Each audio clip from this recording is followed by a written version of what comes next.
Sometimes, love is not a fairy tale. Sometimes, it's not the warm embrace you thought it would be. It's a fire, but not the kind that keeps you warm, the kind that burns slowly, quietly, until there's nothing left of you but ashes. This is the story of a woman who lived in a house full of smiles for the world, but silence in her heart. A woman who once believed marriage was the beginning of her dreams, but found herself trapped in a nightmare. And the day she decided she would never again let someone else write her story was the day she became truly alive. Amina was 23 when she got married. She had grown up in a small, close-knit town in Pakistan, where the streets smelled of fresh bread in the mornings and the evenings were filled with the call to prayer. Her world was simple. Her dreams were pure. Her parents had arranged her marriage to Imran, a man who seemed everything a young woman could want. Educated, charming, with a smile that could disarm the coldest heart. On the day of her wedding, the colors were blindingly beautiful, deep reds, shimmering golds, henna curling across her hands like a promise from another world. There was laughter in every corner, the aroma of biryani in the air, and music that wrapped itself around the hearts of everyone present. And Amina? She was glowing, because she believed she had found her forever. In those first weeks, everything felt like a dream. They walked together to the market. They drank tea in the soft, golden light of sunset. They spoke of the future, children, a home filled with love, a life built together. If only she had noticed the shadows at the edge of that dream. It started small. Why do you talk to that friend so much?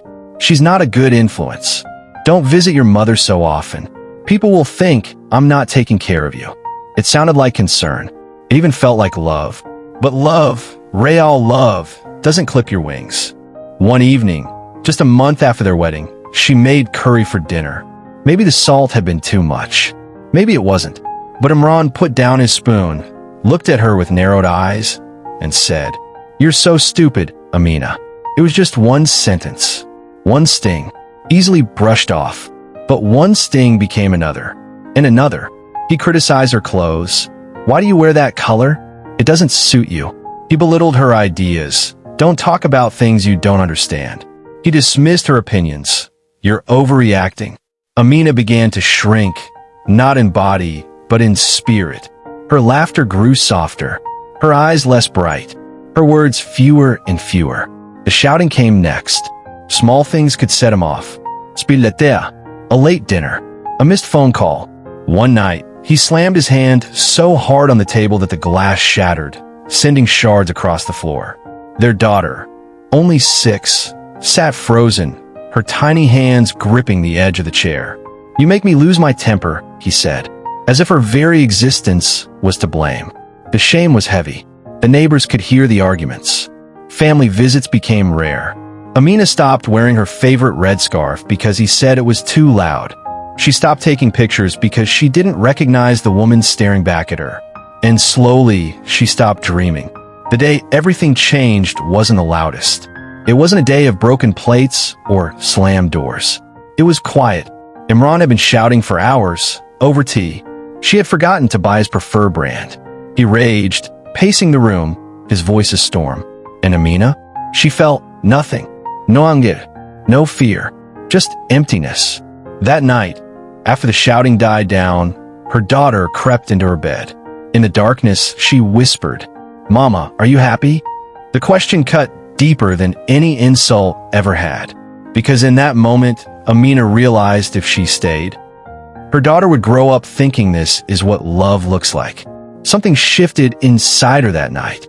She decided she would not, live like this forever. She began to save money in secret. Just a few bills from the grocery allowance, folded tightly and hidden in the frayed pocket of an old shawl. Each note was a piece of her freedom. Late at night, after everyone was asleep, she found an online support group for women in abusive relationships. She typed quietly, her fingers trembling over the keys. She read stories of women who had left, survived, and rebuilt their lives.